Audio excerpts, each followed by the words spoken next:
गुरु वैष्णवों की दया से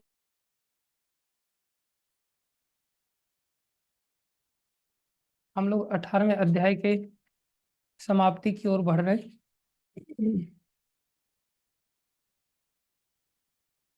जिसमें भगवान श्री कृष्ण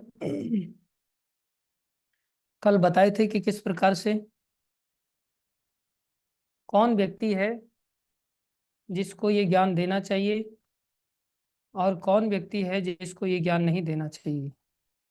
नहीं देना चाहिए उस प्रकार की 4 प्रकार के लोगों का वर्णन हुआ था, जो कि परम गुह्य ज्ञान है, सर्वोत्कृष्ट ज्ञान है। आज भगवान सबसे बड़ी बात बता रहे हैं। क्या कह रहे हैं 68वें श्लोक में? या इदम परमम गुह्यम मद भक्तेषु अभिधास्यति भक्ति माम मयि पराम कृत्वा मामे वैश्य मामे माम एव एष्यति असंशय। बड़ी विशेष बात भगवान यहाँ बता रहे हैं, ध्यान से हम सभी श्रवण करें इस बात को। यह मतलब जो, इदम मतलब इस, परमम परमम मतलब परम, गुह्यम मतलब परम गुह्य ज्ञान। परम गुह्य ज्ञान क्या है?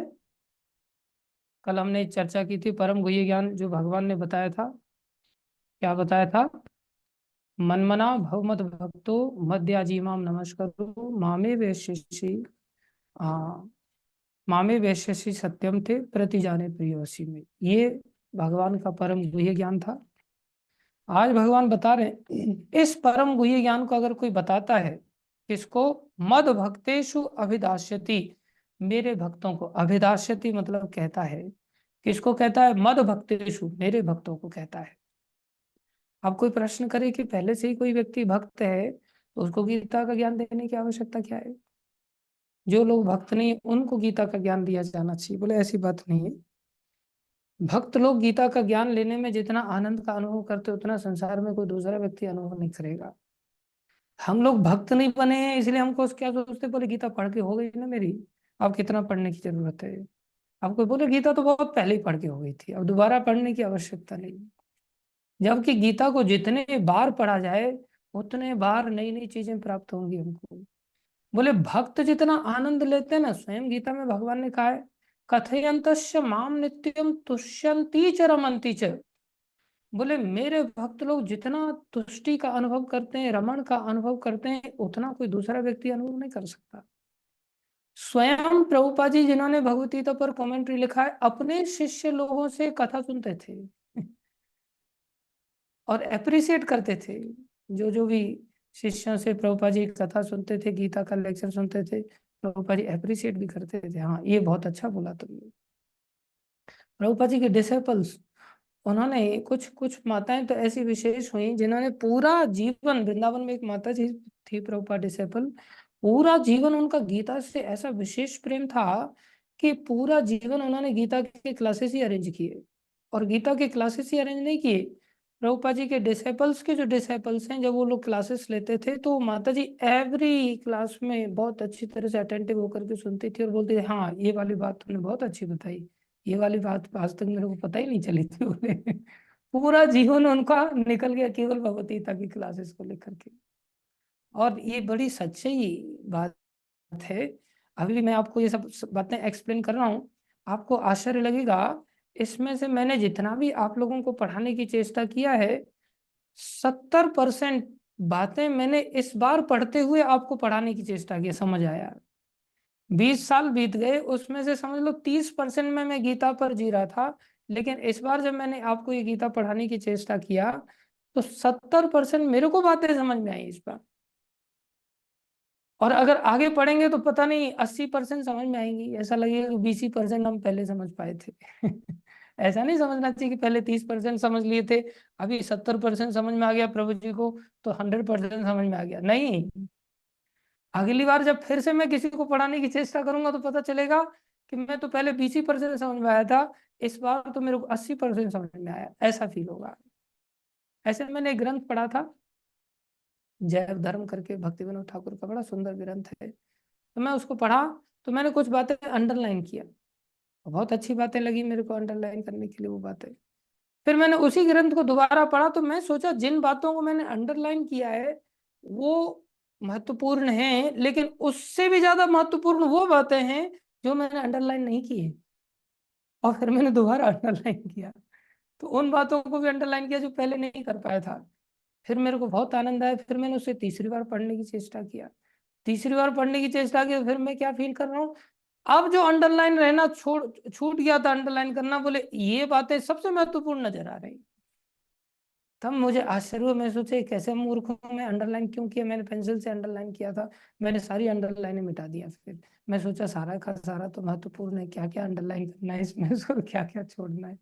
खैर, इसका अर्थ ये नहीं कि हमें अंडरलाइन नहीं करना चाहिए, अवश्य करना चाहिए, क्योंकि हमारी बुद्धि कम से कम उतना तो पकड़ पाई। बाकी तो शास्त्र की गहराई अनंत है। गीता के बारे में तो प्रभुपाद जी ने यहाँ तक कहा है कि ये गीता इतना विशेष ग्रंथ है कि सारे वेदों में वो बातें नहीं मिलेंगी जो की बातें इसमें मिल जाएंगी गीता के अंदर। इसलिए गीता की अगर महात्म्य को अगर आप पढ़ेंगे, इस बार पढ़ाते समय हमने गीता महात्म्य की चर्चा नहीं की, लेकिन जैसे ही 18वें अध्याय समाप्त हो जाएगा फिर हम इस गीता क्लास को थोड़ा सा शाम को लेने की चेष्टा करेंगे एवरीडे। तो उस समय में हम गीता महात्म्य से हर अध्याय का महात्म्य भी पढ़ाएंगे और फिर साथ में एक एक श्लोक के साथ हम आगे बढ़ेंगे, तो हमारी ऐसी चेष्टा रहेगी। तो तो मैं ये जो कहना चाह रहा हूँ आप सभी भक्तों को कि भक्तों को जितना तुष्यंती च रमंती च, अगर हम भक्त हैं तो हमें रमण होगा, अगर हम भक्त नहीं तो क्या सोचेंगे कि प्रभुपाद जी ने 108, प्रभु जी ने 108 दिन बोले थे, 120 दिन तो हो गए, अभी तो खत्म होने का नाम ही नहीं ले रहा है। और फिर दोबारा पढ़ाएंगे, और दोबारा तो 108 दिन में भी नहीं, और ज्यादा दिन लगाएंगे, हे भगवान कौन पढ़ेगा इसको। हम भक्त नहीं बन पाए ना, समस्या हमारे साथ यही है। भगवान कह रहे हैं या इदम परमम गुह्यम मद भक्त, अन्यथा जीव क्या सोचेगा, अरे रे इस बार तो हमने ऑफलाइन ऑनलाइन सुनने की चेष्टा किया, अब एक एक श्लोक को जाकर के हमें ऑफलाइन जाकर के पढ़ना चाहिए, सीखना चाहिए, जीवन में उतारने की चेष्टा करना चाहिए, आपस में दिन भर चिंतन मनन करना चाहिए, चर्चा करनी चाहिए। यार आज का श्लोक इतना अच्छा था, हम इस श्लोक को क्यों नहीं जीवन में उतार पाए। हम ऐसे ही भक्त बने फिर रहे हैं, सुबह से लेकर के शाम तक एक श्लोक की तो चर्चा कर नहीं पाते, एक श्लोक याद तक नहीं करने की चेष्टा करते, कैसी विचित्र बात है। जीवन फुल टाइम कर दिया है, और फुल टाइम का आधार ही भगवत गीता है, जिसको कि प्रभुपाद जी ने Bhagavad Gita as it is, Bhagavad Gita यथारूप, कितना दुर्लभ था इस भगवत गीता यथारूप को पाना। यथारूप मतलब जैसा भगवान ने कहा बिल्कुल वैसा ही देना। जैसे प्रभुपाद जी ने, मैंने कहा था कि प्रभुपाद जी ने जस्ट शब्द ऐड किया था, जैसा भगवान कहना चाह रहे थे बिल्कुल वैसा प्रभुपाद जी ने दिया।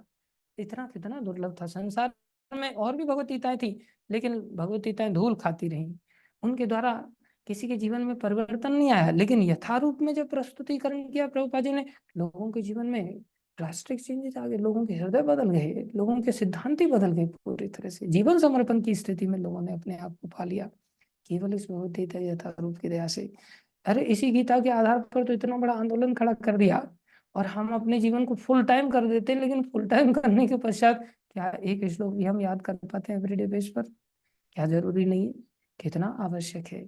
हम अपने आप को ही फिर अपनी बुद्धि से चलाने की चेष्टा करते हैं, फिर औंधे मुंह आकर के गिर जाते हैं, फिर हम भक्ति मार्ग को छोड़ करके चले जाते हैं, सोचते हैं अरे भक्ति मार्ग में कुछ रस नहीं है, कुछ टेस्ट नहीं है। ऐसा नहीं, ये तो रमण कराता है, ये तो तुष्टि देता है, ये तो आनंद में डुबो देता है। ये ऐसा अद्भुत ग्रंथ है। सारे शास्त्रों में गीता की प्रामाणिकता बताई जाती है, और सारे आचार्यों ने, चाहे वो अद्वैत मत के हों, द्वैत मत के हों, विशिष्ट अद्वैत मत के हों, द्वैत अद्वैत मत के हों, किसी भी मत के कोई भी आचार्य हैं, सबने गीता को माना है। सब गीता को प्रमाण के रूप में आधार बना करके प्रवचन देते हैं।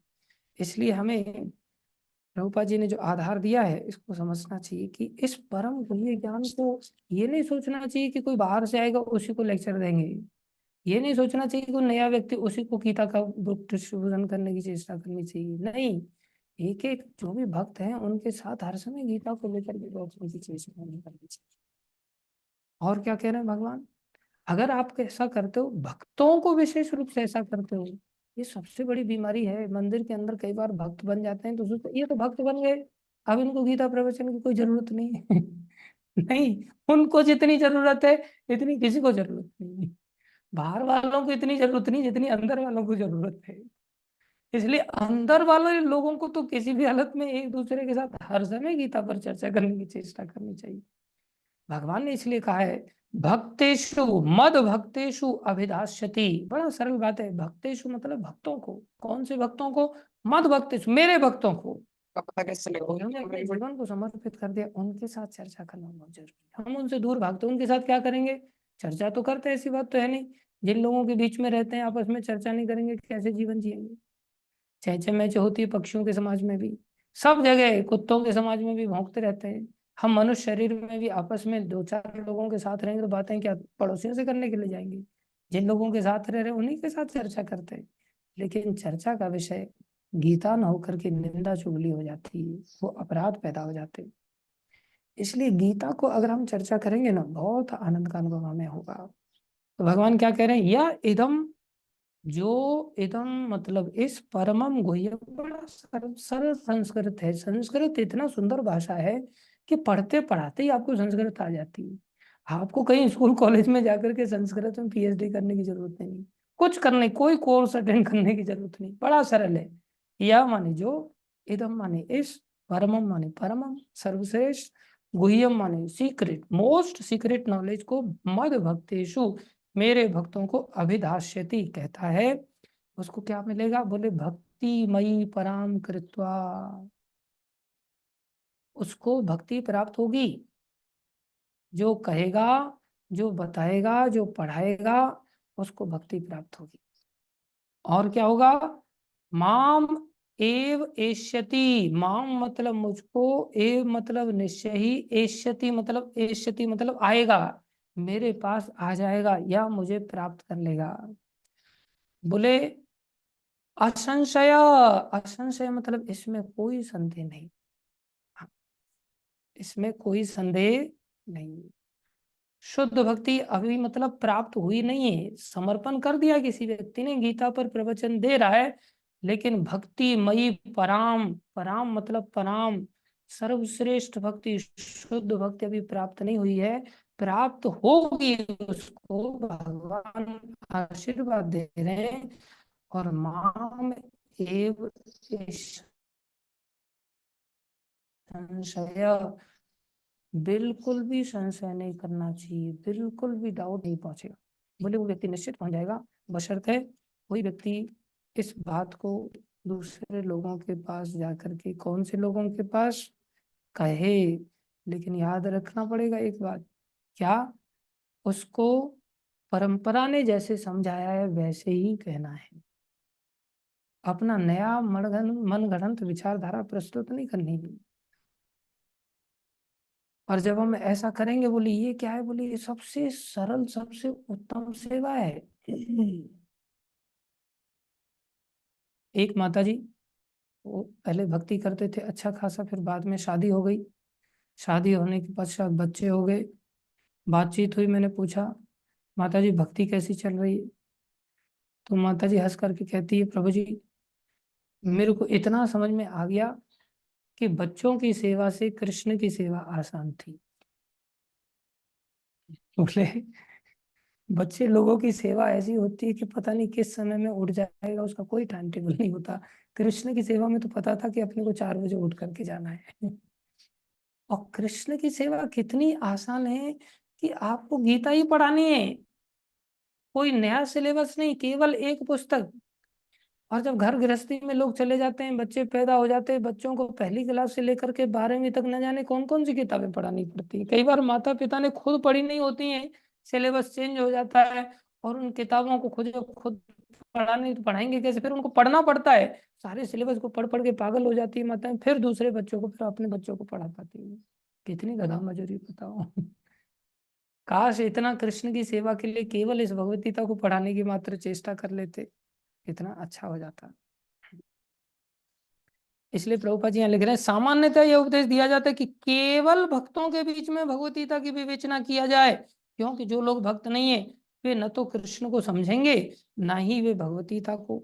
जो लोग कृष्ण को तथा भगवत गीता को यथारूप में स्वीकार नहीं करते, उन्हें मनमाने ढंग से भगवत गीता की व्याख्या करने का प्रयत्न करने का अपराध मोल नहीं लेना चाहिए। सीधा बोलना सीखना चाहिए, खराब बोलना सीखना चाहिए। ये नहीं कि सामने वाले व्यक्ति को हमें संतुष्ट करने के लिए उसका जैसा सिद्धांत है वैसे ही बोलने लग जाए, नहीं, स्पष्टता के साथ बोलना चाहिए। अगर हमने जैसे ही तोड़ मरोड़ करने की चेष्टा की, मान लो आपको तो समझाते हुए नहीं आती कोई बात, मत समझाओ, सीधा बोल दो मेरे को ही पता नहीं, क्या घट जाएगा हमारा। जो आ रहा है उसको स्पष्टता के साथ बोल दो, नहीं तो अपराध लगेगा। भगवत गीता की विवेचना उन्हीं से की जाए जो कृष्ण को भगवान के रूप में स्वीकार करने के लिए तैयार हों। उससे पहले अन्य साधारण उदाहरणों से उसको ये बात समझाने की चेष्टा करनी चाहिए कि भाई भगवान लॉजिकली ऐसे एग्जिस्ट करते हैं। और जैसे ही कोई व्यक्ति मान ले कि हाँ भगवान है, भगवान कृष्ण ही भगवान है, भगवान को सामान्य पुरुष न मान करके कोई व्यक्ति भगवान के रूप में अगर मानने लग जाए, तब उसे गीता का ज्ञान चालू कर देना चाहिए। यह एकमात्र भक्तों का विषय है, प्रभुपा जी लिख रहे हैं, हमारा और कोई विषय ही नहीं होना चाहिए। एवरी डे गीता भागवती, दो ग्रंथ बहुत एसेंशियल ग्रंथ हैं। कई बार आदमी सोचता है इनमें रोज सेम ही जैसी बातें बताई जाती, सेम जैसी बातें बताई जाती, लेकिन हमारे अंदर कहाँ घुस रही है वो हमें तो रोज इनको पढ़ेंगे तब जाकर के अंदर जाएगा। दार्शनिक चिंतकों का नहीं, लेकिन जो कोई भगवत गीता को यथारूप में प्रस्तुत करने का सच्चे मन से प्रयास करता है, ऑनेस्टी के साथ हमें प्रयास करना चाहिए, वह भक्ति के कार्यकलापों में प्रगति करता है और शुद्ध भक्ति में जीवन को प्राप्त होता है। सच्चे मन से बस प्रयास मात्र करना है, ऑनेस्टी के साथ। ये नहीं कि मुझे हाँ गीता का डिस्कोर्स दूंगा मैं तो आने वाले समय मुझे इतना पैसा कमाने को मिल जाएगा, या फिर मेरी प्रतिष्ठा बैठ जाएगी, या लोग मुझे विद्वान समझने लगेंगे, फिर मेरे को गुरु बना लेंगे, फिर मेरी दक्षिणा चालू हो जाएगी गुरु पूर्णिमा पर, और मेरा रास्ता जीवन भर के लिए टेंशन फ्री हो जाएगा। ये धारणा अच्छी नहीं। ऐसी शुद्ध भक्ति, देखो शुद्ध भक्ति मिलेगी अगर सच्चे मन से हमने प्रयास किया बताने का। किसको बताने का? भक्तों को। अब कई बार लोग सोचते हैं कि ठीक है बताने का प्रयास तो करेंगे, हम सच्चे मन से प्रयास करेंगे, लेकिन पहले हमारे जीवन में आ जाए तब बताएंगे। हाँ ये बात भी सही है, बिना आए अगर आप किसी को बताते तो दूसरे के जीवन में असर भी नहीं होना है, और इसे प्रचार भी नहीं कहते। आना चाहिए, लाना भी जरूरी है, तभी सामने वाले व्यक्ति पर असर होगा। तो बोले पहले ले आता हूं, ऐसा नहीं है। बहुत सारी चीजें तो हमारे जीवन में पहले से ही आ गई हैं। अभी जैसे ये वाला श्लोक जो हमने कल परसों अध्ययन किया, मन मना मतलब मेरा चिंतन करो, मेरी याद करो। मन मना भव मद भक्तो मतलब मेरी आज्ञा का पालन करो। माम मद जी मेरी पूजा अर्चना करो। माम नमस्कार करो, मुझे नमस्कार करो। ये भगवान ने उपदेश दिया है। क्या इस उपदेश को हम अपने जीवन में लागू नहीं करते हुए देखते हैं? क्या हम लोग अपने जीवन में ये नहीं एहसास करते कि हम लोग रोज भगवान के मंदिर में जाकर के प्रणाम करते हैं? या भगवान को कहीं भी देखते हैं तो प्रणाम नहीं करते क्या? जब प्रणाम करते हैं तो हम सच्चे मन से दूसरों को प्रणाम करने की बात बोल नहीं सकते? अवश्य बोल पाएंगे। क्या हम लोग हरे कृष्ण महामंत्र जप करते हैं तो क्या हम भगवान को भूलने के लिए जप करते हैं या भगवान को याद करने के लिए जप करते हैं? भगवान को याद करने के लिए जप करते हैं ना। जब भगवान को याद करने के लिए जप कर रहे हैं तो क्या हम मन मना में नहीं आ रहे हैं, खरे नहीं उतर रहे? हाँ वो अलग बात है, हम 24 घंटे मन मना नहीं हो पा रहे हैं, मन में भगवान को 24 घंटे याद नहीं कर पा रहे हैं, लेकिन हम भगवान को याद तो कर रहे हैं ना। जितना भी कर रहे हैं याद कर रहे हैं। क्या हम दूसरे व्यक्ति को हरे कृष्ण महामंत्र का जप करने के लिए नहीं कह सकते? फिर अवश्य कह सकते हैं। इसलिए हमें अवश्य कहना सीखना चाहिए सच्चे मन से। जो जो हम कर रहे हैं, जो जो बातें हमें समझ में आ गई हैं, उतनी बातें तो हमें दूसरे लोगों को अवश्य कहना है। भैया प्रणाम किया करो, भैया थोड़ा अर्चन किया करो, थोड़ा पूजा पूजा किया करो, थोड़ा आज्ञा का पालन किया करो, भगवान का नाम जप के द्वारा स्मरण किया करो, कीर्तन के द्वारा स्मरण किया करो, उनकी चर्चाओं के द्वारा, लीला कथाओं के द्वारा स्मरण किया करो। क्या हम इन बातों को नहीं कह सकते? तुरंत कह सकते हैं, इसमें देर नहीं लगानी चाहिए। इसका परिणाम कहने से क्या फायदा होगा? बोले भक्ति के कार्यकलापों में प्रगति करता है, भक्ति की क्रियाओं में हम प्रगति करेंगे और शुद्ध भक्ति में जीवन को प्राप्त हो जाएंगे। ऐसी शुद्ध भक्ति के फलस्वरूप उसका भगवत धाम जाना ध्रुव है। ध्रुव मतलब विदाउट अ डाउट, 1% भी, एक सिक्का भी शंका नहीं करनी चाहिए कि हम भगवत धाम नहीं जाएंगे। जस्ट हमें जो पालन करते उतना कहना है। अब देखो सबसे बड़ी बात जो अभी तक के श्लोकों में आप नहीं देखे होंगे, इस श्लोक में भगवान क्या कह रहे हैं? न मतलब नहीं है, च मतलब और नहीं है क्या, तस्मात, तस्मात मतलब उस भक्त से ज्यादा, मनुष्येषु सारे मनुष्यों में, न च तस्मात मनुष्येषु कश्चिन में, कश्चिन मतलब कोई, में मतलब मेरे लिए, प्रिय कृतमा अर्थात प्रिय, मेरे लिए प्रिय कार्य, कृत माने करने वाला, मेरे लिए अत्यंत प्रिय, तमा मतलब सर्वश्रेष्ठ, अत्यंत प्रिय कार्य करने वाला ऐसे भक्त की अपेक्षा मनुष्यों में और कोई नहीं है। कैसे भक्त की अपेक्षा, बोले जो इस ग्रंथ के गुह्य ज्ञान को, गुह्यतर ज्ञान को, परम गुह्य ज्ञान को, गुह्यतम ज्ञान को दूसरे भक्तों को बताता है। भगवान कहते हैं पूरी दुनिया में उससे ज्यादा मुझे कोई प्यारा है ही नहीं। ये कितनी स्पष्टता के साथ भगवान ने अपना प्यारा बनने के लिए हमें रहस्य खोल दिया।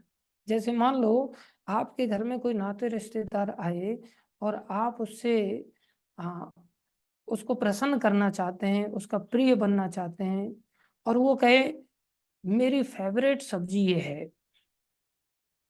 रहस्य बता दे, तो आप उसकी फेवरेट सब्जी बनाएंगे या अपनी फेवरेट सब्जी बनाएंगे? जब उसने बोला ये मेरे को बहुत अच्छा लगता है, तो वो आइटम आप बना के खिलाएंगे ना जिससे वो अच्छा फील करे।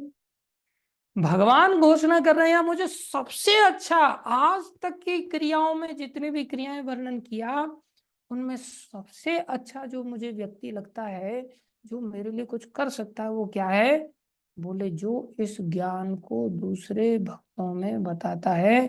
न च तस्मात मनुष्येषु, मनुष्यों में से कश्चिन में कोई और नहीं है, प्रिय कृतम अत्यंत प्रिय, अर्थात यही व्यक्ति अत्यंत प्रिय है।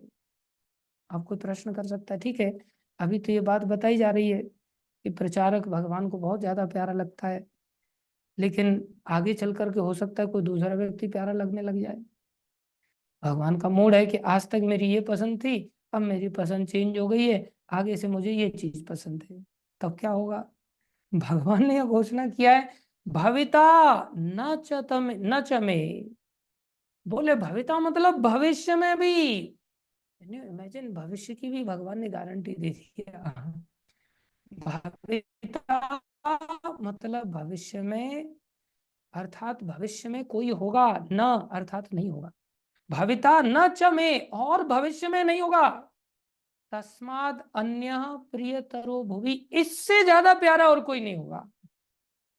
तस्मात मतलब ऐसे भक्त से, अन्य मतलब कोई और, प्रियतरो, प्रियतर मतलब इससे भी बढ़कर और कोई प्यारा भुवि बोले नहीं हो सकता। देखो कितने रहस्य की बात भगवान ने बता दिया। भगवान को सबसे ज्यादा प्यारा लगता है जो प्रचार करता है। प्रभुपा जी क्या लिखते पता है? प्रभुपा जी लिखते हैं preaching is the easiest way to please Krishna, प्रचार कृष्ण को सबसे ज्यादा प्रसन्न करने का, सबसे जल्दी प्रसन्न करने का सबसे सरल सहज उपाय है। ऐसी थोड़ी ना आप लोगों के लिए, आप भक्तों के लिए मैं गीता क्लास ले रहा हूँ, सबसे इजी उपाय है। और उसमें करना क्या है बोले, कुछ नहीं, लेकिन समस्या क्या है, हम लोगों में बाकी सब चीजों में तो सब लोग एक दूसरे से बढ़कर होते हैं, और इतने बढ़कर होते हैं, एक सेकंड, कि हम सब कहते हैं कि हम थोड़ी कम थोड़ी हैं। माताएं कहती हैं अरे आप लोग जो प्रसाद खा रहे हो, भक्त लोग, प्रभु जी लोग, माताएं कहती हैं हम क्यों कम खाएंगे, हम भी सब आइटम खाएंगे, हमारा भी सब आइटम में हक है, उतना ही हक है, बराबर का हक है, हम पीछे क्यों रहें? हमें कैसे इग्नोर किया जा रहा है राजभोग से, हमें भी राजभोग मिलना चाहिए। हमें कैसे इग्नोर किया जा रहा है अलग अलग कार्यक्रमों में भाग लेने से, हमें भी घूमने की इच्छा होती है, हम भी जाएंगे बद्रीनाथ, हम भी जाएंगे केदारनाथ, हम भी जाएंगे गिरिराज गोवर्धन, हम सब कुछ कर सकते हैं। इवन शास्त्र तो कहता है, समाज तो कहता है लेडीज फर्स्ट, माताएं तो बिल्कुल पहले आने चाहिए बोले। ठीक है, तो फिर थोड़ा प्रचार में भी उतना ही अधिकार होना चाहिए। बाकी सब चीजों में तो अहम पूर्वम ना तुम। जैसे अमृत जब निकला समुद्र मंथन से, तो राक्षस लोगों ने छीन लिया धन्वंतरि भगवान से। और जब राक्षस लोग लेकर के चले गए, देवता लोग बेचारे बड़े दुखी हो गए, भगवान की शरण लिया।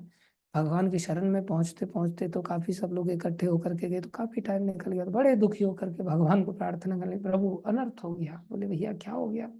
बोले जितना आपने रहस्य बताया था कि समुद्र मंथन करो वहां से अमृत निकलेगा, आप लोग अमृत पान करके अमर हो जाओगे, फिर असुरों को आसानी से हरा पाओ, सब मिट्टी में मिल गया।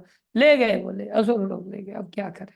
खत्म हो गया। कितना देर से ले गए, कितना समय हो गया, सुबह से शाम हो गई। बोले आप तक पहुंचते पहुंचते तो हम लोगों को अब तो सब खत्म। बोले नहीं नहीं नहीं, चिंता मत करो, अभी भी अमृत सुरक्षित। राक्षस लोगों के पास अमृत सुरक्षित? बोले हाँ। कैसे? बोले वो लोग तो झगड़ा कर रहे हैं। क्या झगड़ा कर रहे हैं? बोले अहम पूर्वम, पहले मैं पीऊंगा, देख नहीं रहा है मैं चाचा लगता हूँ तेरा? वो बोले अरे बेवकूफ, बड़े भाई को भूल गया, मैं बड़ा भाई लगता हूँ, पहले मेरा नंबर आएगा। वो कहने लग गया हाँ बड़ा भाई पहले आ जाएगा, बताओ। चाचा को बुला करके, अरे मैं चाचा लगता हूँ। इतनी देर में अरे मैं तेरा बाप लगता हूँ, पहले तो मैं पीऊंगा मूर्खो। इतनी देर में ताऊ तैयार हो, अरे मैं बाप का बड़ा भाई हूँ भाई, मैं ताऊ हूँ। इतनी देर में एक बोला अरे मैं तो गुरु हूँ, मैंने ही तुम्हें पैदल चलना सिखाया, उंगली पकड़ करके सब कुछ करना, सब उठाना बैठना सब कुछ मैंने सिखाया, पहले मेरा नंबर आएगा। ना तुम कैसे हो सकते हो? अहम पूर्वम, पहले मैं। बोले वो लोग तो अभी पहले मैं भी लगे हुए, पहले नहीं, तुम नहीं, तुम नहीं। यही दृष्टिकोण हमारा प्रचार को लेकर के खड़ा हो जाता है। बाकी चीजों चीजों में खाने को लेकर अहम पूर्वम, ना तुम घूमने फिरने में, सोने में, गप्पे मारने में, फालतू के टाइम पास करने में, उन सब चीजों में पीछे नहीं, नौकरी चाकरी में भी पीछे नहीं है। माताएं नौकरी के लिए बिल्कुल तैयार रहते हैं, और जैसे प्रचार की बात आ जाए आश्रम से निकलने को हिचकिचाते हैं। अरे माताएं हम तो आश्रम में ही रहेंगे, हम तो कमरे में बैठे रहेंगे, हम क्यों बुक डिस्ट्रीब्यूशन करेंगे, हम क्यों प्रचार प्रसार करेंगे, हम क्यों लोगों को कनेक्ट करने का चेष्टा करेंगे? अरे अकेले नहीं जा सकते तो समूह में तो जा ही सकते हैं, अड़ोस पड़ोस में जाने की चेष्टा करनी चाहिए। जगह जगह लोगों को आपस में बैठ करके, भक्तों के साथ बैठ करके तो कम से कम हरी चर्चा करनी। नहीं नहीं प्रभु जी गीता पढ़ाएंगे, बाकी कोई गीता नहीं। अरे तुम्हारे पढ़ना नहीं आता, अक्षर ज्ञान नहीं हो पाया आज तक, खुद तो अक्षर ज्ञान जब हो ही गया, बाकी चीजों के लिए तो बराबर अक्षर ज्ञान हो गया है। व्हाट्सएप पर चैटिंग करने में इतने माहिर, पूरी गीता लिखवा लो अंदर, पूरी धड़ाधड़ धड़ाधड़ उंगलियां चलती हैं। लेकिन गीता को लेकर के पता नहीं अक्षर ज्ञान कहाँ गायब हो जाता है। इसलिए प्रभुपाद जी हमें इस बात का वरदान दे रहे हैं, भगवान स्वयं घोषणा कर रहे हैं, मुझे इससे बढ़कर और कोई प्यारा नहीं लगता भैया, इसलिए हमें प्रचार करना चाहिए। और देखो भक्तों की सामर्थ्य ऐसी होती है, इस गीता की सामर्थ्य ऐसी होती है। राजा नृग की कथा सुनी होगी आपने, कि राजा नृग ऐसे राजा थे कि हो सकता है कोई बरसात की बूंदों को गिन ले, हो सकता है कोई बरसात की बूंदों के दान को कोई नहीं गिन सकता। बोले हो सकता है कोई धरती के कणों को गिन ले, ये असंभव है। बोले लेकिन कोई मेरे द्वारा दी गई गायों के दान को नहीं गिन सकता। स्वयं भगवान श्री कृष्ण से वार्तालाप जब हो रहा था, राजा नृग गिरगिट बन गए थे, और बाद में उनको लंबे समय के बाद स्वयं भगवान श्री कृष्ण ने आकर के दर्शन दे करके कुएं से बाहर निकाला। अगले जन्म में वो गिरगिट बन गए थे, पहले जन्म में राजा नृग बन करके उन्होंने इतना बड़ा दान दिया था। और आपको आश्चर्य होगा, विश्वनाथ चक्रवर्ती ठाकुर उनके बारे में क्या लिखते हैं, कि एक बार उनके पास एक साधु आया, और साधु आया तो साधु कहता है कि, वो पूछते हैं मैं तुम्हारे लिए क्या कर सकता हूँ? राजा पूछते हैं तो साधु कहता है, भगवतीता के प्रचार के लिए मुझे एक टेम्पल बनाना है, और उस टेम्पल में मुझे भगवतीता रखना है, जिससे भगवतीता रखने का एक स्टोर बन जाएगा, और मैं वहां से प्रचार प्रसार कर पाऊंगा। तो राजा ने बहुत सुंदर मंदिर निर्माण करके दिया, बहुत सुंदर गोडाउन बना करके दिया, जहाँ भगवत गीता की कॉपीज को रखा जा सकता था। और इतना जब कर दिया तो वो भक्त ने कहा, तुमने मेरे लिए बहुत कार्य किया, मैं सदा ऋणी रहूंगा, और भगवान श्री कृष्ण तुम्हें अवश्य दर्शन देंगे। जस्ट इतना करने के पश्चात उन्होंने जो उनको कहा था कृष्ण तुम्हें दर्शन देंगे, हजारों लाखों करोड़ों अरबों अनंत गायों का दान करने के कारण उनको कृष्ण के दर्शन नहीं हुए। विश्वनाथ चक्रवर्ती ठाकुर कहते हैं गीता का स्थान बना करके देने के कारण उनको कृष्ण के दर्शन हुए, क्योंकि उस भक्त ने आशीर्वाद दिया आपको अवश्य कृष्ण के दर्शन होंगे। ये गीता की महिमा है, ये गीता के प्रचार प्रसार की महिमा है, जो हम लोग प्राय इस बात को भूले रहते हैं, हम इस बात को स्वीकार नहीं करते।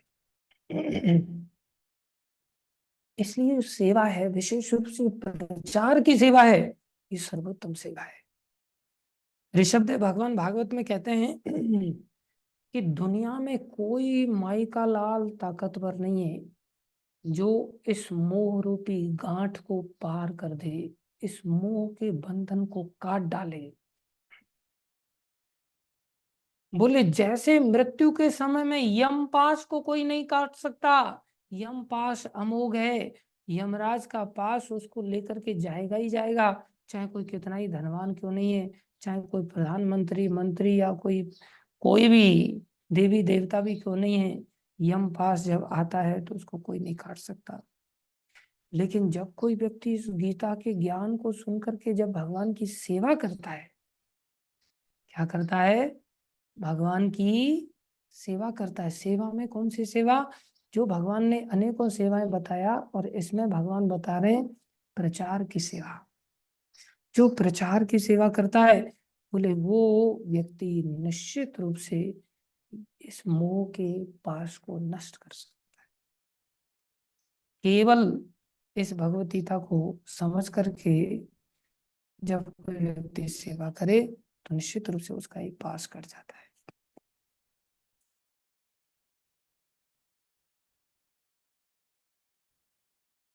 इस व्यक्ति का जो व्यक्ति प्रचार करता है, इसलिए प्रचार में छोटे बच्चे से लेकर के बूढ़े तक सबको लगना चाहिए। दुकान जहां भी सबको भगवत गीता रखना सीखना चाहिए। सबको भी ग्राहक आता है दो शब्द गीता के बारे में बोलने की चेष्टा करना चाहिए, उसको गीता डिस्ट्रीब्यूट करने की चेष्टा करनी चाहिए, लोग बड़े प्रसन्न होते थे।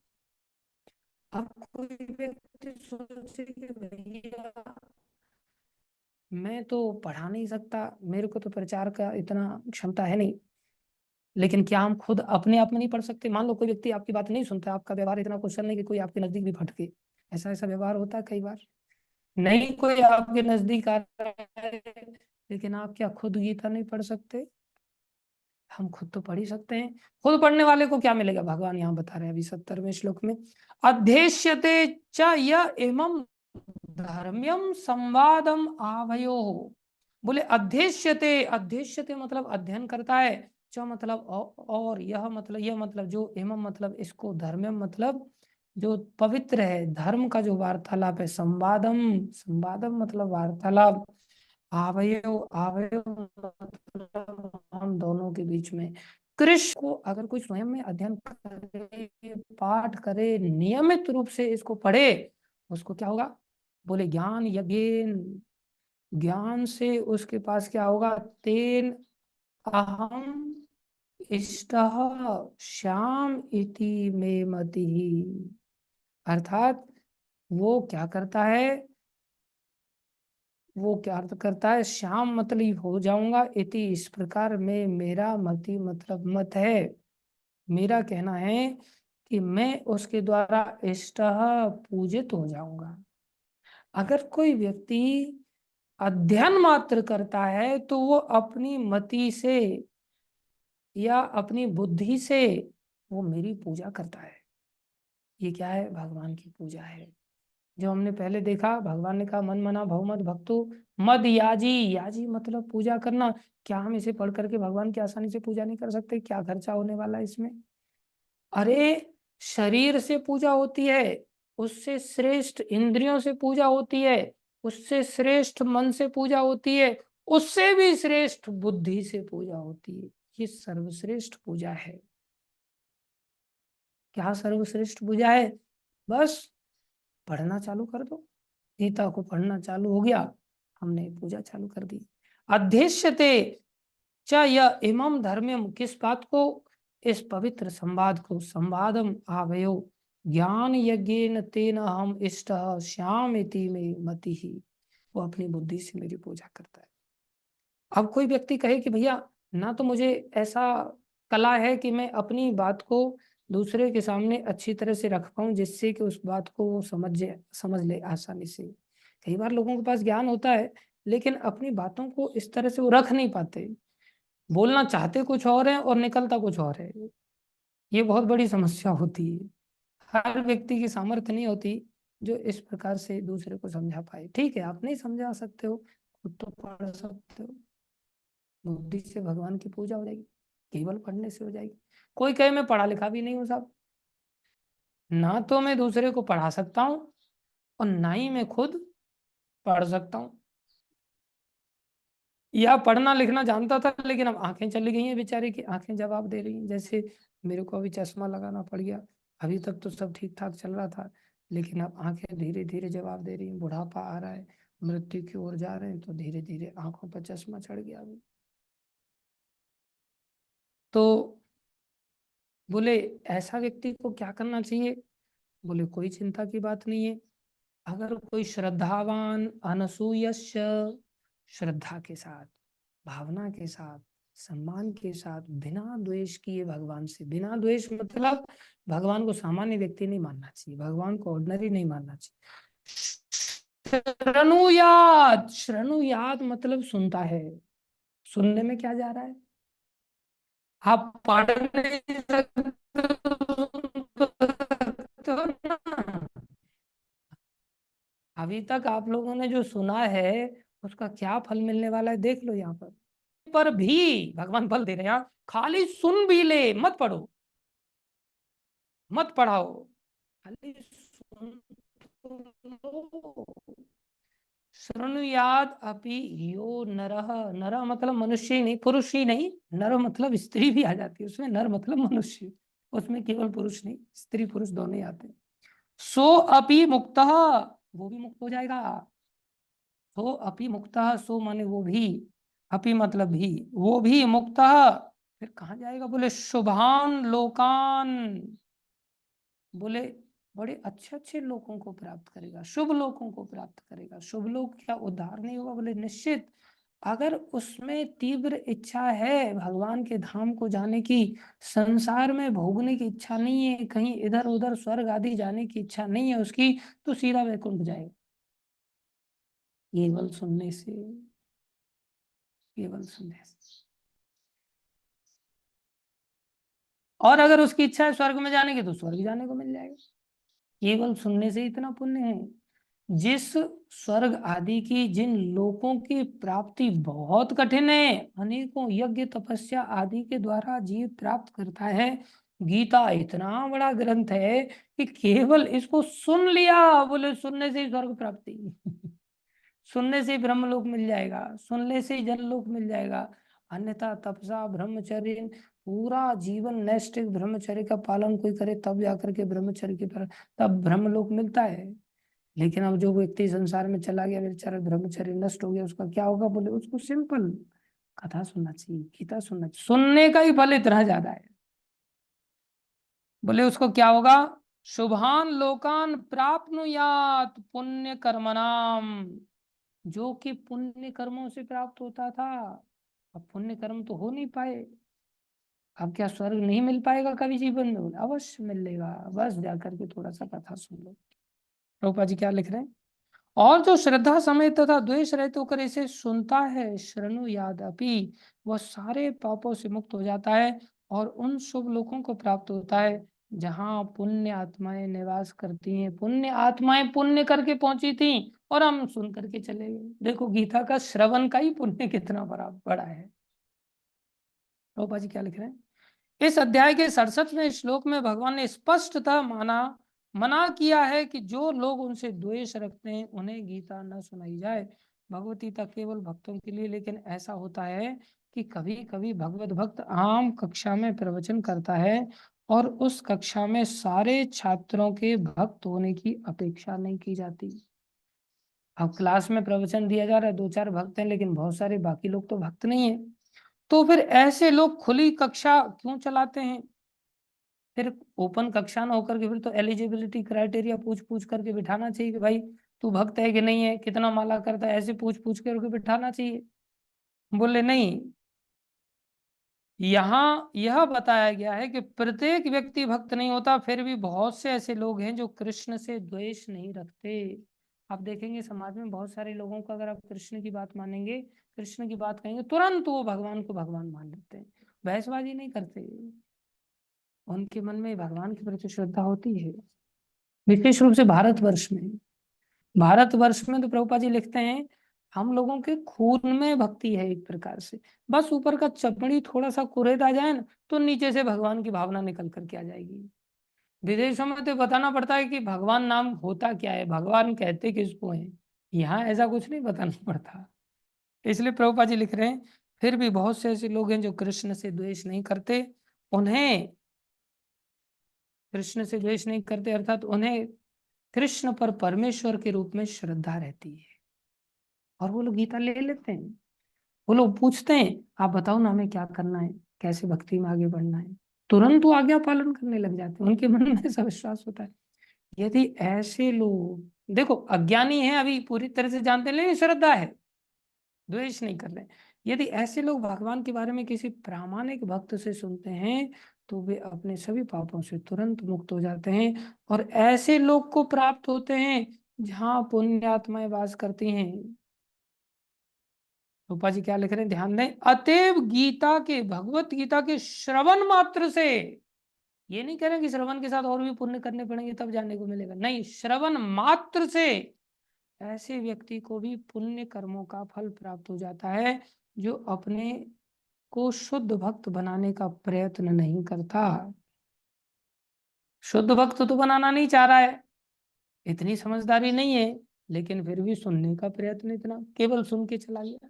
ऊपर वाला दबाएगा, रिकॉर्डिंग स्टार्ट हो। इस प्रकार भगवत भक्त हरे हर कृष्ण कृष्ण एक कृष्ण हरे व्यक्ति के लिए अवसर प्रदान करता है, दिस इसलिए इज वायरलेस टू रिकॉर्डेड हर व्यक्ति को अवसर मिलता समान हाउ टू है वो ट्रांसफर एंड समस्त हाउ पापों से मुक्त होकर भगवान का माइक। भक्त बने। अब एक इसको ऊपर से बंद कर, ठीक है। सामान्यतः जो लोग पापों से मुक्त हैं वे जो पुण्यात्माएं हैं, वे अत्यंत सरलता से कृष्ण भावनामृत को ग्रहण कर लेते हैं। यहाँ पर पुण्य कर्मनाम शब्द अत्यंत सार्थक है। यह वैदिक साहित्य में वर्णित अश्वमेध यज्ञ जैसे महान यज्ञों का सूचक है। अर्थात एक अश्वमेध यज्ञ करना इतना सहज था क्या? लव कुश की लड़ाई हो गई थी अपने ही पिता राम जी के साथ, अश्वमेध यज्ञ करने को लेकर के। पूरे संसार में चैलेंज करके यज्ञ करना, जिसके पुण्य से हमें ऊपर के लोक मिलते हैं। वाजपेयी यज्ञ हो गया, अश्वमेध यज्ञ हो गया, ऐसे ऐसे यज्ञ कौन कर सकता है आज के समय में?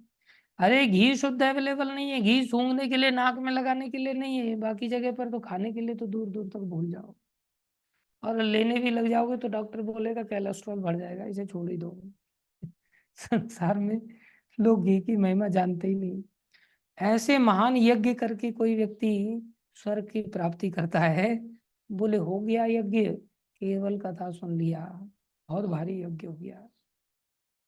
जो भक्ति का आचरण करने वाले पुण्यात्माएं किंतु शुद्ध नहीं होते, वे ध्रुव लोक को प्राप्त होते हैं, जहाँ ध्रुव महाराज की अध्यक्षता है, वहां ध्रुव महाराज कथा सुनाते, वहां से ऊपर चले जाएंगे भक्त बन करके। वे भगवान के महान भक्त हैं, और वे अपना विशेष लोक है, अपना विशेष लोक है उनका, जो ध्रुव तारा या ध्रुव लोक कहलाता है, जिसका सृष्टि के विनाश के समय में भी नाश नहीं होता।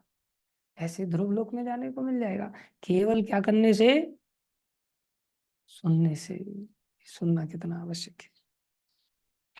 इसलिए इस श्लोक तक हमें इस बात को समझना चाहिए कि हमें भक्तों को ये ज्ञान देना चाहिए, जो तपस्या नहीं करते, जो भक्त नहीं है, जो सुनते और सेवा नहीं करते हैं, और जो भगवान से ईर्ष्या करते हैं, या इनमें से कोई भी कुछ भी एक भी गुण है, तो ऐसे लोगों को गीता का ज्ञान न सुना करके भक्तों के बीच में ज्ञान को सुनाना चाहिए। और भक्तों के बीच में कोई ज्ञान को सुनाता है तो भगवान ने बताया वो अत्यंत प्रिय है, और इतना प्रिय है कि उससे बढ़कर कोई भविष्य में भी कोई दूसरा प्रिय होने वाला नहीं है। और भगवान ने क्या घोषित किया? अगर कोई नहीं प्रचार करता तो कम से कम अध्ययन ही कर ले। अध्ययन करने वाले को भी कितना फायदा मिलता है, वो भगवान की पूजा करता है, बुद्धि के द्वारा पूजा हो जाती है, और बुद्धि के द्वारा पूजा हो जाती है तो अपने आप ही भक्त घोषित हो जाएगा, वो परम हुए ज्ञान के स्तर पर चला गया।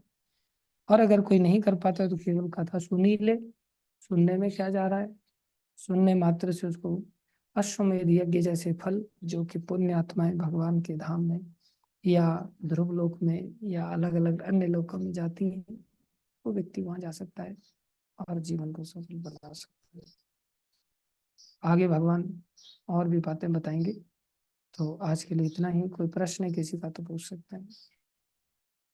Thank you very much for your patience hearing.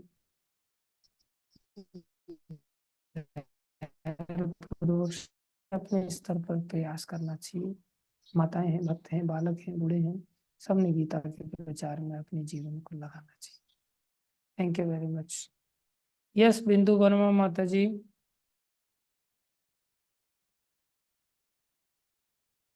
हरे कृष्ण प्रभु जी, दंडवत प्रणाम। धन्यवाद, प्रणाम। प्रभु जी, हाँ जी प्रभु जी, जैसे अभी आप बता रहे थे कि लोग, कुछ लोग भगवान से द्वेष करते हैं, तो वो मैं मुझे क्लियर कीजिए, वो द्वेष कैसे किया जाता है, कैसे कर सकते हैं लोग हाँ द्वेष, इसका डिटेल में आंसर। हाँ, डिटेल मैंने कल बताया था, कल परसों।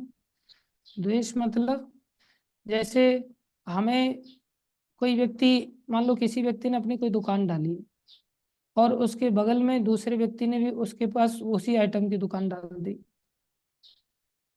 तो जो पहले वाला व्यक्ति है पास में उसी आइटम की दूसरी दुकान को देख करके उसको प्रसन्नता होगी या ईर्ष्या होगी उससे?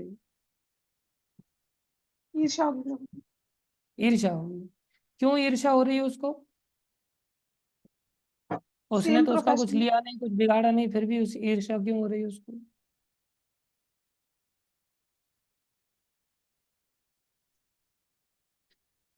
क्यों ईर्ष्या हो रही है? यही कि प्रभु जी उसका काम ज्यादा चल पड़ेगा और मेरा डाउन हो जाएगा। हाँ, अर्थात वो सोच रहा है कि ये मेरे भोगों में अब कटौती कर देगा। पहले मैं जो अकेला भोग रहा था, अब ये और बीच में आ गया। करेक्ट। जी तो ऐसे ही जब हमें कोई व्यक्ति बोल देता है कि भैया भगवान को भोग लगा करके खाना चाहिए क्योंकि भगवान सब चीज़ों के स्वामी हैं। प्रभुपा जी एक लेक्चर में बोल रहे थे कि कोई व्यक्ति वेजिटेरियन हो गया, नॉन वेज को छोड़ दिया, तो बोले कोई महान काम नहीं कर दिया, वो भी पनिशमेंट पाएगा। क्यों? वो भी सब्जियों को तो मार के खा ही रहा है, उनमें भी तो जीवन है। बोले वास्तविकता में विशेष कौन है जो बोले भोग लगा करके खाता है। आज अब भोग लगा करके क्यों खाता है? बोले हे प्रभु ये आपकी वस्तु थी, आपका पहला अधिकार है, आप स्वामी है इसके, मैं तो सेवक हूँ, आप इसे ग्रहण कीजिए। आपकी बिना परमिशन के मैं किसी भी चीज को कैसे ग्रहण कर सकता हूँ? ऐसा सोच करके कोई व्यक्ति भोग लगा करके खाता है, बोले वो अपराध से बचता है, वो पापों से बचता है। दूसरा व्यक्ति तो सीधा पाप खाता है, चाहे वो वेजिटेरियन है या नॉन वेजिटेरियन है या कुछ भी है। तो भोग हम क्यों नहीं लगा पा रहे हैं? हम अपने लिए भोग जब हमारे सामने आ जाता है तो हम तुरंत खाना चालू कर देते हैं, और भगवान को लेकर के हम भोग लगाने को लेकर के टेंशन में आ जाते हैं। उसी दुकानदार की तरह, जैसे दुकानदार को दूसरा दुकानदार सोचता है बोले अब ये सब मजे मारेगा, अब मेरे भोगों में कटौती हो गई। ऐसे ही हम भी फील करते हैं कई बार कि भगवान को कौन भोग लगाए, ये भगवान बीच में कहाँ से आ गए, ये और झंझट पैदा हो गया। इसलिए दूसरे को तू भोग लगा देना, तू भोग लगा देना, ऐसा लगता है कि उनको भोग लगाएंगे तो हमारे भोगों में अभी हाँ वो आनंद नहीं रहा, एक प्रकार से सोचता है भगवान को भोग लगाएंगे तो ठंडा हो जाएगा प्रसाद, अब हमें ठंडा खाना पड़ेगा। तो भगवान को अपने जैसा मान करके व्यक्ति सेवा, अपने जैसा मान करके, साधारण मान करके भगवान से ईर्ष्या करता है। ईर्ष्या मतलब भगवान के वचनों को लाइक नहीं करता है। लाइक करता तो पालन करता, जब लाइक ही नहीं करता है तो फिर पालन क्यों करना चाहेगा? जब लाइक नहीं कर रहा है इसका मतलब भगवान से द्वेष कर रहा है, भगवान से ईर्ष्या कर रहा है, भगवान उसे अच्छे नहीं लग रहे हैं। तो वो सोच रहा है मैं नहीं पालन करूंगा तो भगवान मेरा क्या बिगाड़ लेंगे, भगवान मेरे जैसे ही तो है, भगवान में कौन सी ऐसी विशेष ताकत है? इसलिए इस प्रकार से जो भगवान के प्रति साधारण बुद्धि रखता है उसका परिणाम वही है जो ईर्ष्या वाला रखता है। इसलिए भगवान के साथ उसकी ईर्ष्या सिद्ध हो जाती है कि हम ईर्ष्या करते हैं भगवान से, कम या ज्यादा मात्रा में। ठीक है। प्रभु जी, एक चीज और पूछूंगी कि जैसे बीच में से ही निकला प्रश्न कि जैसे कि अभी आपने बोला कि तू भोग लगा, तू भोग लगा, जैसे हम मतलब तो कि खुद का मन नहीं होता, वो दूसरों पे मतलब बोलते हैं कि चलो आप लगा दो भोग। तो कभी-कभार हम फैमिली में ऐसा भी तो कर सकते हैं कि चलो हमें तो टूटे-फूटे तरीके से जैसे भी लगाते हैं। बट ये है कि आगे सोचते हैं कि फैमिली में बच्चों को आगे सिखाना है, तो उनकी आप आओ आप भोग लगाओ। तो ये मतलब प्रोसेस फिर बच्चों को भी तो सिखाना पड़ेगा, अगर यही सोचा कि तू बिल्कुल भोग लगा बिल्कुल तो सही वो बात है, बिल्कुल करके सही बात है। इसमें उद्देश्य क्लियर होना चाहिए कि हमें बच्चों को ट्रेन करना है, हमें शिष्यों को ट्रेन करना है, गुरु भी इस प्रकार से सिखाते हैं, तो उनका उद्देश्य क्लियर होना चाहिए। अब कोई व्यक्ति व्यक्ति स्वयं ही जानता है या भगवान जानते हैं कि वो क्या चीज को सामने रख करके बात कर रहा है, या वास्तव में ऐसा है जीवन में। कई बार लोग मेरे को तो सिखाना है ना इसलिए मैं इनसे लगवा रहा हूँ, जबकि अंदर कुछ और ही चल रहा है, अंदर चल रहा है मैं क्यों भोग लगाऊं। जैसे मान लो आपके घर में दो रिश्तेदार आ जाएं, तो एक रिश्तेदार के रूप में तो मान लो कोई माता जी है और उनका सगा भाई आ जाए, और दूसरा कोई पति देव की साइड से कोई रिश्तेदार आ जाए, तो प्रायः लोग अपने भाई के प्रति तो ज्यादा भाव रखते हैं, दूसरे व्यक्ति के प्रति इतना भाव नहीं रखते। बोले उनकी सेवा तुम कर लो, इनकी सेवा मैं करूंगी। तो जिससे प्रेम होता है दौड़ दौड़ के जाता है, जिससे प्रेम नहीं है उसके पास वो नहीं जा पा रहा है, उसको दूसरे को चेप रहा है। तो अंदर से हमारी क्या भावना है, वास्तव में ट्रेनिंग की भावना है, वास्तव में एंगेज करने की भावना है। जैसे कोई रिश्तेदार आ गया, उसको एक बच्चे को लेकर के बोल देते कि बेटा तू ला करके दे दे रोटी, तो बच्चे को सिखाया जाता है, बच्चा दौड़ दौड़ करके ला करके देता है। तो वो एक सिखाने का भाव है, वो बोझ अपना दूसरे पर टालने का भाव नहीं। तो हमें ये भाव तो भगवान जानते हैं कि हमारा वास्तव में भाव क्या है। अगर शुद्ध भाव है तो बहुत बढ़िया है, ये तो और अच्छी बात है। खुद सीख रहे हैं, दूसरों को भी सिखा रहे हैं, तो अवश्य सेवा में लगाना चाहिए। ठीक है। जी प्रभु, जी प्रभु जी, अरे धन्यवाद। हरे कृष्ण। यस मधु शर्मा माता जी।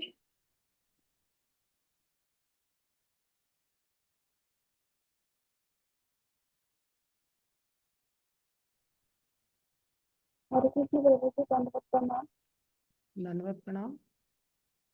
प्रभु जी, मेरा जन्म से थी और क्या लड़कियां ब्रह्मचारी नहीं रह सकती? हाँ, आपकी आवाज क्लियर नहीं आ रही है, फिर से बोलिए। प्रभु जी, मेरा ये प्रश्न है कि लड़कियां ब्रह्मचारी नहीं रह सकती? लड़कियां ब्रह्मचारी नहीं रह सकते? हाँ। अवश्य रह सकते हैं, क्यों नहीं रह सकते। अवश्य रह करके तब भगवान के चरणों में समर्पित होना चाहिए, लेकिन स्वतंत्रता के साथ नहीं रहना चाहिए। भक्तों के अनुगत्य में रहना चाहिए, साधु संतों के अनुगत्य में रहना चाहिए। एक वैष्णव थे हरिदास जी, उनकी 4 बेटियां थी। तो उन्होंने बहुत अच्छी भक्ति किया और काशी में रहते थे। तो उनकी बहुत प्रबल इच्छा थी कि मैं शरीर तो बोले वृंदावन धाम में ही छोड़ूंगा, चाहे कुछ भी हो जाए।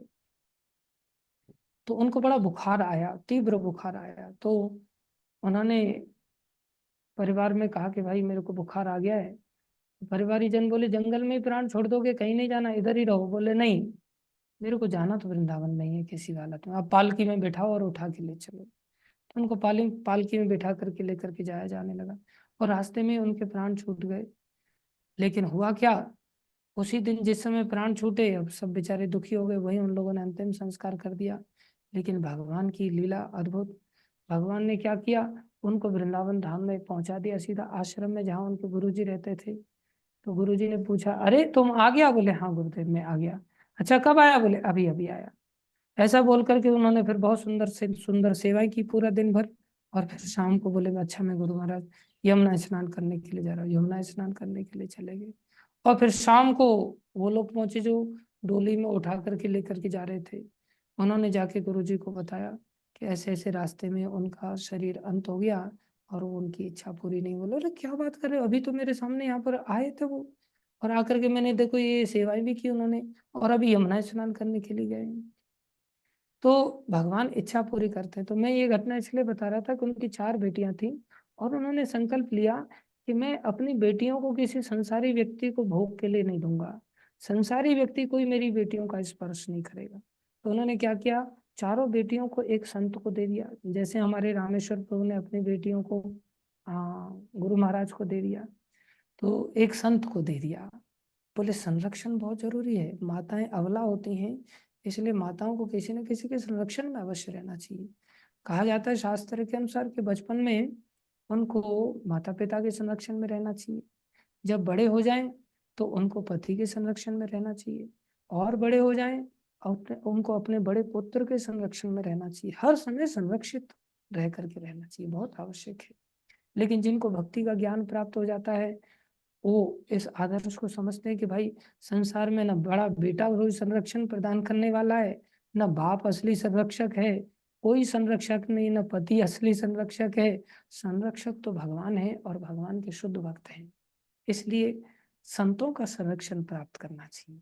ये नहीं कि ब्रह्मचारी के नाम पर इधर उधर भटक रहे हैं, कभी जहां मन कर रहा है वहां भटक रहे हैं, किसी के प्रति हम जिम्मेदार नहीं है, किसी के प्रति हम पूछ नहीं रहे, बोले हम तो साधु बन गए, हम तो साध्वी बन गए, हम तो ब्रह्मचारी जीवन जी रहे हैं। बहुत सारे लोग ऐसा करते हैं।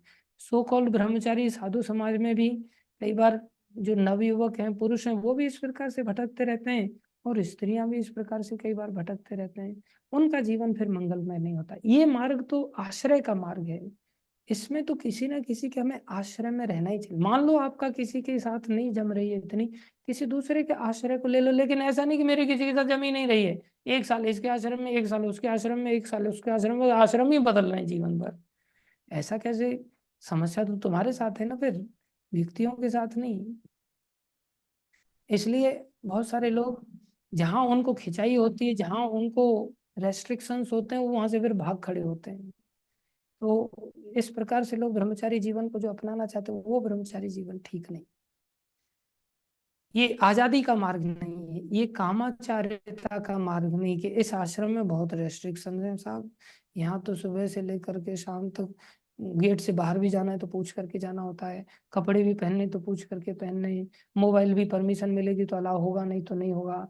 यहाँ तो मेरी इच्छा करती है बुक डिस्ट्रीब्यूशन करने की, तुम्हारी इच्छा से काम नहीं होते। बुक डिस्ट्रीब्यूशन करने की इच्छा हो रही है तो मर्यादा के साथ, ये नहीं मेरी इच्छा है और अकेली माता को कोई भेज, बोले ये मेरे को भेजी नहीं, अरे अकेले हो तुम, कैसे भेज दिया जाए तुमको? थोड़ा धैर्य धारण करो, तुम गीता पढ़ लो यहाँ बैठे बैठे, गीता सुन लो, कौन सा तुम्हारा घाटा होने वाला है? जो मंदिर में आए उसको प्रचार कर लो। लेकिन उनको छूट चाहिए होती है, नियम भंग करने का उनको एक आदेश आइडिया चाहिए होता है। इस प्रकार से वो तौर तरीके निकाल करके आजादी के साथ जीवन जीते हैं, वो जीवन ठीक नहीं। आश्रय बुद्धि के साथ ही सर्वश्रेष्ठ जीवन है। ठीक है। जी प्रभु, जी प्रभु। और एक क्वेश्चन और था मेरा, जब जो हम कभी हम पता नहीं चलता कि ये प्योर वैष्णव है, हम उनके प्रति कभी कभी अपराध कर देते हैं, तो प्रभु जी हम कैसे पहचाने कि ये प्योर वैष्णव है या नहीं? आपकी आवाज बहुत कट रही है, मेरे को एग्जैक्टली आपका प्रश्न समझ में नहीं आया, क्लियर आवाज आपकी नहीं आ रही है।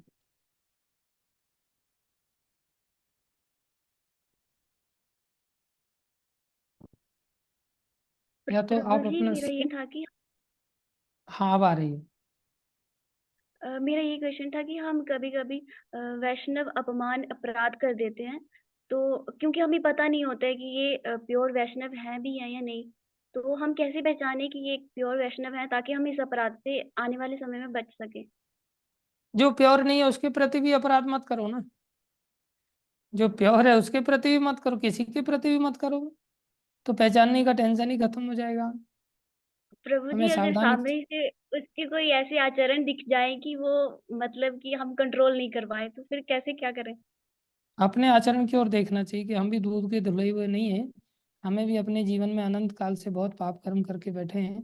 इसलिए इसके गुरुजी इसको ठीक कर देंगे, उसको प्रणाम करना चाहिए, उसको दूर से ही नमस्कार करना चाहिए, उसकी संगति नहीं करनी चाहिए, अच्छे भक्तों की संगति करनी चाहिए। जी प्रभु जी, हरे कृष्ण। धन्यवाद प्रभु जी, बस यही क्वेश्चन था मेरा। यस ऋचा माता जी। हरे कृष्ण प्रभु जी, दंडवत प्रणाम। प्रभु जी, जैसे अद्भुत प्रकार पे क्वेश्चन चल रहा था, जैसे मतलब भगवत गीता में बोला गया और आप भी बोल रहे हैं कि जो कृष्ण के मतलब जो जेलसी फील करते हैं, जो उनसे ईर्ष्या करते हैं, उनको प्रचार नहीं करना चाहिए। तो प्रभु जी, कभी कभार होता है कुछ कम्युनिटीज होती हैं, जैसे पंजाब में सिख कम्युनिटीज है, वो अल्टीमेटली मानते भगवान कृष्ण को ही है, बट वो उनका स्वरूप नहीं मानते, निराकार रूप में फॉर्म में मानते हैं, और वो उनको ही ज्यादा प्रेफरेंस देते हैं। और जो हमारे वाले कृष्ण है, जो फिजिकल फॉर्म में है, जिनकी प्रॉपर फॉर्म है, तो वो उनसे ना मतलब दूरी बनाते, शायद उनको ज्ञान नहीं है, बचपन से उनको ये चीजें कभी सिखाई नहीं गई। तो क्या हमें भगवत गीता अगर हम टीच करना चाहें या उनको कुछ बताना चाहिए, तो हमें उनको बताना चाहिए या नहीं बताना चाहिए, या ये बस सोचना चाहिए? बताना चाहिए। अवश्य बताना चाहिए और प्रभु जी फिर कैसे, मतलब वो पता है क्या उनको। कहते कहते कि वो अपनी जो उनकी मतलब उनकी जो थ्रेटिकल चीजें उनको ही वो ज्यादा प्रमोट करते हैं, वो उनके अकॉर्डिंगली कोई बताते बात हैं नहीं, फिर। कोई बात नहीं, उनको बताना चाहिए भगवान निराकार भी हैं, आप ठीक कह रहे हैं, गीता में भी भगवान ने ऐसा कहा है। लेकिन ये रास्ता भगवान को पाने का कठिन है। क्लेशो अधिक तरस्तेषाम अव्यक्त आसक्त चेतसाम अव्यक्ता ही गतिर दुखम देहवभिरवाप्यते, गीता में भगवान ने पहले ही बताया। तो उनको इन श्लोकों को बताना, आप देखो कितने अच्छी भक्ति कर रहे हैं, भगवान ने भी बताया, बोले ये भक्ति अच्छी है, लेकिन इससे और भी बड़ी एक भक्ति है, फिर दूसरी बात बतानी चाहिए। तो उनकी बात अगर गीता में है तो उनको आधार बना करके आगे की ओर लेकर के जाया जा सकता है, फिर उनको बात समझ में आएगी धीरे धीरे। बात चेष्टा अवश्य और करना प्रभु जी चाहिए। मतलब और प्रभु जी कभी कभार ऐसा होता है ना कि जैसे ना हमारी इमेज बन जाती है यार कृष्णा डिवोटीज, चाहे वो स्कूल हो, चाहे वो घर हो, या चाहे बाहर हो। तो उस इमेज को सेटल्ड करने के लिए ना फिर हमें भी थोड़े एफर्ट्स करने पड़ते हैं। मे भी ये शायद हमारी भोगवृत्ति भी हो कि हम थोड़ी इमेज कॉन्शियस हो जाते हैं। या कभी कभार मैं ये भी सोचती हूँ कि अगर मैं कृष्ण डिवोटी हूँ तो मुझे ये चीज बड़ी परफेक्ट करनी है, मुझे ये चीज गलत नहीं करनी है। तो मेरा क्वेश्चन ये था कि ये चीज सही है या गलत है, मतलब मैं कुछ गलत तो नहीं कर रही कि मतलब मेरा ये वाला उद्देश्य है भी कि नहीं है। इस चीज में थोड़ा कंफ्यूजन हो नहीं, बहुत जाती हूँ। अच्छी बात है, हमें तो ऐसी इमेज बनानी चाहिए कि मैं ही शुद्ध भक्त हूँ, और फिर चीजें परफेक्ट करने की चेष्टा करनी चाहिए। अच्छी इमेज मार्केट में बनाना चाहिए, गुरु तक की इमेज बना सकते हैं हम कि मैं गुरु हूँ भैया, लेकिन उसके लिए ईमानदारी वाला भाव होना चाहिए, खाली इमेज से काम नहीं चलेगा, इमेज के साथ साथ हमें वैसे कार्य करने चाहिए। तो आतंकी की इमेज क्यों बनाना, झूठ बोलने की इमेज क्यों बनाना, पाखंडी की इमेज क्यों बनाना, अच्छे कृष्ण भक्त की इमेज बनानी चाहिए, और उस इमेज को खरा उतरना प्रभु चाहिए, जी, अवश्य और प्रभु जी खरा। मेरे स्कूल में ना ऐसा होता है कि मेरे ना स्कूल में काफी सारे टीचर्स हैं जो हिंदुइज्म है। बट उनका मेन चीज होता है हम कृष्ण को नहीं मानेंगे, कृष्ण जिसके भी पास जाते हैं उनसे सब छीन लेते हैं। मतलब उनको हाँ, ऐसा अच्छी होता है बात है, तो। उनकी ये बात बतानी चाहिए, आप बिल्कुल ठीक कह रहे हैं। देखो सुदामा जी के अंदर लीला में, सुदामा जी के चरित्र में, भागवतम के 10वें स्कंद के 80वें अध्याय में, बोले आपने जो बात बताई यही बात सुदामा जी ने कही थी, और भगवान कृष्ण कह रहे हैं इस बात को कि मैं सब छीन लेता हूँ। लेकिन आगे के श्लोक में जब आप बताएंगे तो उसमें ये भी बात है कि भगवान सब देते भी हैं, तो आगे वाले श्लोक भी उनको बताने का, पहले वाला श्लोक उनकी बात बिल्कुल मैच कर देने को। हाँ, आपने जो बात कही थी ना, बोले मेरे को भागवत में मिल गई आखिरकार, मैं इतने लंबे समय से खोज रही थी, बोले ये बात आप लोग कैसे कहते हैं, आप लोगों ने तो लगता है मेरे से भी पहले भागवत पढ़ लिया है। ये देखो आपकी बात बिल्कुल ऐसे एज इट इज है बिल्कुल इसमें, और फिर दो श्लोक छोड़ करके उसमें अपनी बात भी आ जाएगी कि भगवान सब कुछ देते हैं, और भगवान जिस तरह से देते वो सारा रहस्य वर्णन होगा, तब उनके दिमाग खुल जाएंगे, वो समझ आ जाएगी भगवान लेते भी और देते भी, भक्तों को देते भी हैं भगवान। ठीक जी है। थैंक यू प्रभु जी। हरे कृष्णा, धन्यवाद प्रणाम। हरे कृष्णा। यस पूजा माता जी।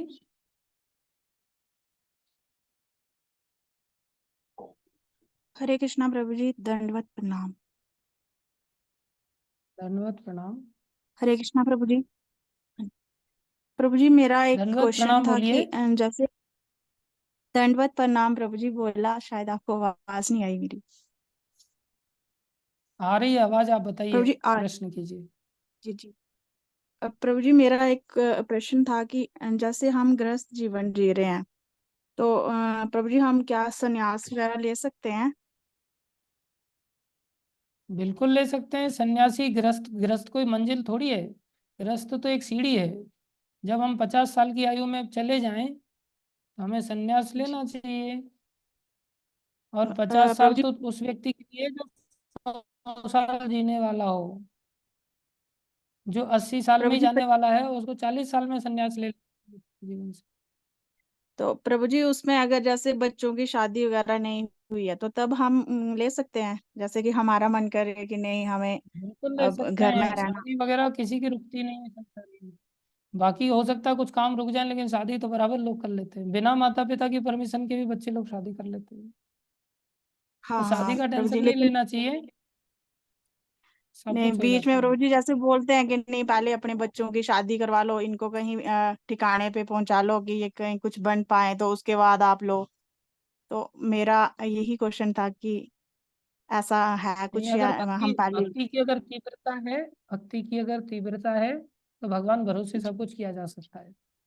और भक्ति की अगर तीव्रता नहीं है, जिम्मेदारी से केवल भागना कारण है, तो फिर नहीं हम्म, भागना चाहिए। जी जी। तो भक्ति प्रभु जी करनी। एक और क्वेश्चन था हाँ जी हाँ जी।